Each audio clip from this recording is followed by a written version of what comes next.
comment Voyage au bout de la nuit est accueilli par les lecteurs. C'est un coup de tonnerre dans la littérature française.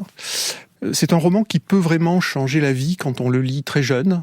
Régis Tétamanzi, professeur de littérature. Alors c'est pas mon cas, hein. Moi je l'ai lu beaucoup plus tard, mais il y a plein de lecteurs qui l'ont lu à 15-16 ans et qui ont été littéralement estomaqués par ce texte.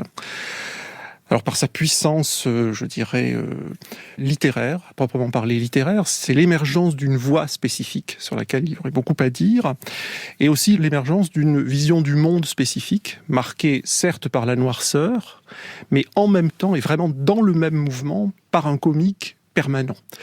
Mais par ailleurs, Voyage au bout de la nuit, c'est un roman, si j'ose dire, polyvalent. C'est un roman d'aventure, c'est un roman policier, c'est un roman militaire, c'est un roman médical, c'est un roman des bas-fonds qui s'inscrit dans toute une tradition, et ainsi de suite. C'est un roman picaresque, c'est un roman philosophique, c'est un roman de mœurs. Donc vous voyez, il y a de quoi faire pour des tas de lecteurs qui peuvent y trouver quelque chose. Voilà. S'il dépasse effectivement ce pessimisme fondamental qui est présent, la vérité de ce monde, c'est la mort, il faut choisir mourir ou mentir, comme il le dit à un moment.